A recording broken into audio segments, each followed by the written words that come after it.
fans have been staked out here since as early as last night. Not something you see too often in a high school football game. But for the folks up here in Silver Lake and Rossville, few things mean more than the annual War in 24 game. So next week, while we're all enjoying our Thanksgiving dinner, Nemaha Central will be enjoying their turkey with a side of football practice. While the Kansas men hit the hardwood out in Providence, the Jayhawk faithful cheered them on from back home. And inside Johnny's Tavern here in Topeka, we found some of the most loyal KU fans in the country. Now, we know Patrick Mahomes and Travis Kelce, Aaron Rodgers and Devontae Adams. Well, here's two names to add to that iconic QB receiver list, and that is Max Huston and Briar Finley. Those two together were good for 5 touchdowns. Well, it's official. The Chiefs now have a chance to be one of one and do something no NFL team has done before. Following a win over the Bills in the AFC Championship tonight, they head to the Super Bowl for a chance at a three-peat. But first, we have to see how they got there. I believe it was Serena Sundell a few weeks ago, post-game, said when you're playing these in-conference games, you need to be on every minute because any given night someone can take it. And unfortunately, TCU left a few points, missed a couple free throws, and ultimately that can be the deciding factor in games like this. But if they're looking to make a run, or if the Blue Jays are looking to add one of these right here, a state championship title, both are going to have to learn how to pass the ball and not rely on a one-dimensional game. All know the saying, there's no place like home. And if you're from the Topeka area, you may remember the name Kai Thomas. Well, yesterday, the guy that shined under the Friday night lights of Hummer Sports Park will once again hit the gridiron in the capital city. He was drafted back in 2013, which, just to put that into perspective, I was in 5th grade in 2013. And he's a 5-time Pro Bowler. You hear that name and you're like, oh, that's been one of the best receivers in the league for a while. And he's just kind of been stuck on teams that really haven't been at a championship level caliber. Give me one quick tip to get a strike right here. Confidence in your throw.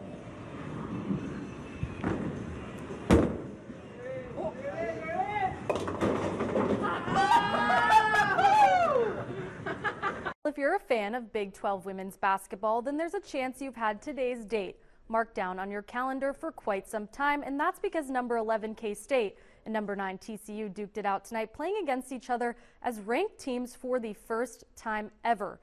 Now, the football season may come to an end tonight, but as we know, the season truly never ends. The Senior Bowl just passed, and you may know the name Devin Neal, former KU star running back. Bragging rights were on the line this weekend as it was the Sunflower Showdown Baseball Edition. Now, KU won last night 5-3, and inclement weather forced a doubleheader. It is the day of love, and there's nothing we love more than bringing you the best high school hoops. A nice mild breeze and sunny skies, that's what I call some perfect baseball weather. And the Ichabod faithful took full advantage of it today. Over at Valley Field, Washburn hosted Winona State in their home opener. Trailing 4-1 at the top of the third, Bods turn to their bullpen. Cal Leonard steps in and takes care of business with a strikeout to halt their momentum. Cash J then steps up to the plate, and he rips one out to left field and is good for the double and the RBI to send Jet Buck home. Close the gap 4-2. Bods now red hot. Easton Bruce cracks one out to right, and that ball is gone. 2-run homer to tie this ball game up. Now, steal gone wrong for the Warriors. Buck says not in our house, and Bods hold them scoreless in the 4th. Garrett Springer bringing the power at the plate, and it is over the fences. That's a 3-run home run, which brings Chase Luttrell, Connor Scott, and of course Spencer all the way home for a nice greeting from their team. A quieter start for HP, then bam, Jamin Wilson to DeMichael Hales, who splashes the 3. It's 4-2. No surprise they're the running Scots. Wilson, like lightning to the other side of the court, capitalizes on the steal for 2. Ja'Cory Robinson saying, I'll take this and I'll take it up and over your head for the bucket too. Scott's up 8-2. Now this time, this takes some grit right here after nearly turning that ball over. Wilson there to scoop it up, dish it over to Hales. Ball ends up in the hands of Joseph Kincannon, drives it in to net the J. Wilson with the bounce pass to Robinson, who makes the contested shot to grow that lead 17-7. And rounding out the half, Mikey Williams Jr. is going to windmill it around and pray it goes in, and it does. And I mean, wow, no words. The Scots win 52-41. earning them a spot in the championship game tomorrow. Maddie Barger was a member of the Jeff West team that won the program's only state championship in 2015. She then played collegiately at Emporia State, always knowing this journey would lead her to coaching. I saw an opening here and I was like, well, this would be perfect. This is exactly where my heart is. In a full circle moment, she was presented the opportunity to succeed her former coach, Chad Jackson.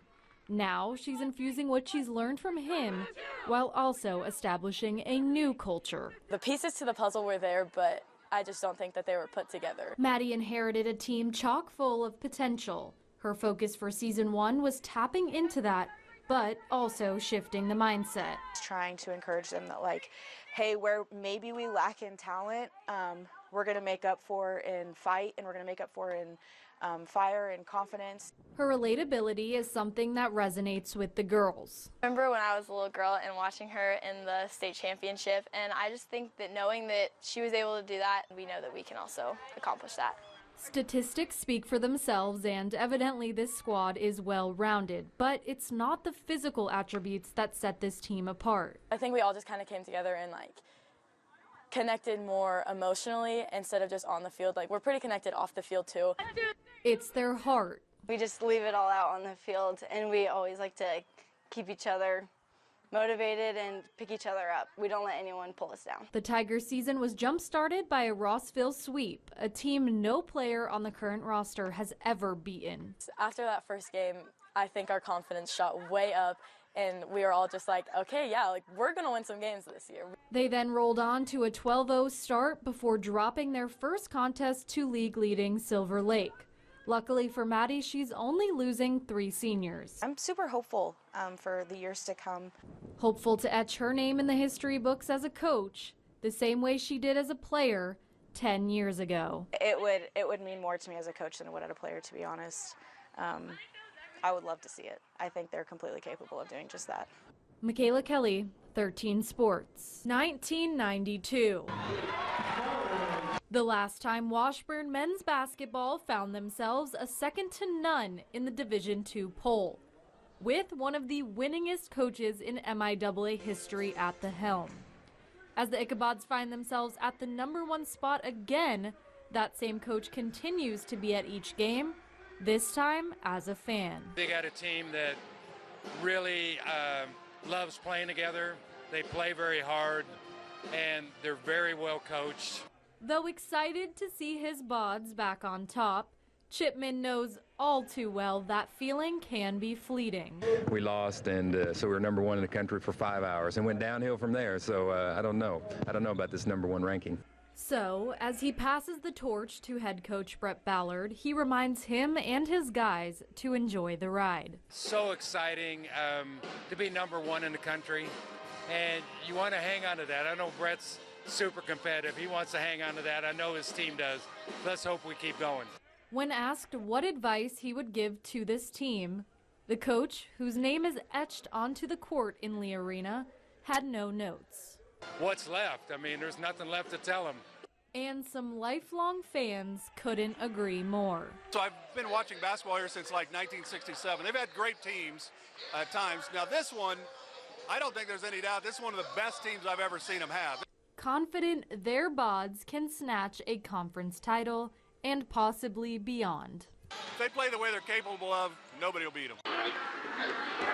On January 12th, Molly Spader pinned her way into an exclusive club. It was crazy because I was not expecting to get that far, and I was just so surprised.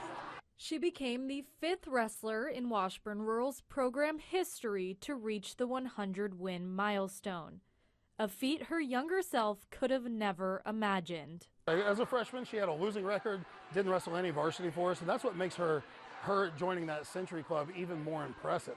Molly's accomplishment was just the start, though. Motivated to join that club, too, Annie Gallegos was welcomed in by Molly just 2 weeks later. This is just something I've been looking forward to for a long time. we got it started with Molly, but I think it's just going to get like more and more exciting, and we're going to get more hyped up for state. And if that wasn't impressive enough, Maddie Blow, who was there to cheer on her teammates in their big moments, is due to have one of her own this season. We've been practice partners for a long time, so like seeing it, it's just fun. It's so like rewarding. It's something a lot of people want, so it's really good. These accomplishments are a true testament to the culture Coach Parker and his staff have established. I know a lot of coaches probably just open the door and like, hey, any girls want to wrestle? No? Okay, cool. We're like, if we're going to do this thing, we're going to do this thing.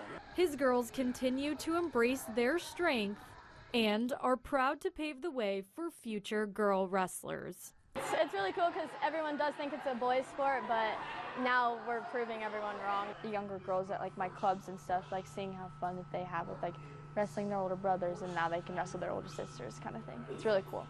Amidst the accolades and continued success, Coach Parker says his message has never wavered. For him, it has never been about the titles or championships. We want to give these girls strength, a voice, a platform that they can use that voice, and then an experience that's so positive that when they have kids of their own, they insist that their daughters get involved. Now, Molly Spader currently ranks second in the state across all classes and will continue wrestling at the collegiate level at Southeast Community College in the fall.